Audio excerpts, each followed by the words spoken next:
అంటే success meet ఇవన్నీ నాకు అలవాటు లేవు, ఫిల్మ్ ప్రమోషన్స్ ఇవన్నీ.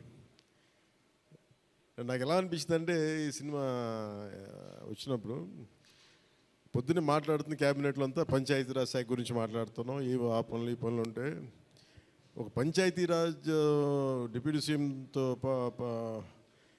ఉండి పంచాయతీరాజ్ శాఖ నిర్వహిస్తూ ఉంటాను, ఆఫ్కోర్స్ ఫారెస్ట్ అండ్ ఎన్వైరన్మెంట్తో పాటు.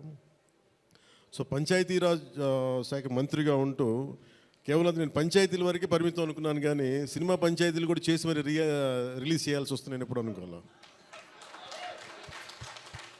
అంటే అంటే నాకు ఎందుకు అనిపించిందంటే నా లైఫ్ టైంలో ఎప్పుడు కూడా నాకు ఏది తేలిగ్గా దొరకలా.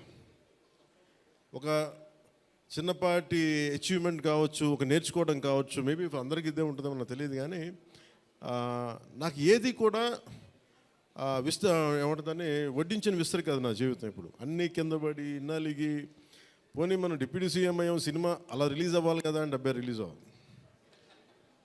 ఎంత అంటే ఎన్ని ఇబ్బందులు పడాలి, పంచాయతీలు చేయాలి, ఇవన్నీ చేస్తే నాకు ఒకసారి అలసట వచ్చేస్తాయి, నిద్ర లేదు గత వారం రోజులుగా. నా జీవితంలో అది నేను ఆల్మోస్ట్ ఫిల్మ్ ఇండస్ట్రీకి వచ్చి almost close to 28 to 29 years. ఇన్ని సంవత్సరాలు మాట్లాడిన దాంట్లో మొన్న 2 days ఈ సినిమా గురించి మాట్లాడిన దాంట్లో కనీసం 10% కూడా మాట్లాడి లాస్ట్ 28 yearsలో. అండ్ నాకు ఒక్కసారి అనిపిస్తుంది అసలు సినిమా ఎవరితో మాట్లాడకూడదు, ఒంటరిగా ఉండాలనుకున్నాడేమో. నేను ఇలా పబ్లిక్ లైఫ్లోకి వచ్చాను. అసలు సక్సెస్లకి లేదా అన్నిటికీ అతీతంగా ఉండాలనుకుంటే నాకు భగవంతుడు నా చేత ఎలా చేయించాడంటే కూర్చోబెట్టి నీ సినిమా నువ్వు కూడా ప్రమోట్ చేసుకునే పరిస్థితికి తీసుకొచ్చాను నేను. ఇది నాకు చాలా ముందస్తుగా చాలా ఆనందాన్ని ఇచ్చింది, ఒక బాధ్యత తీసుకోవటం.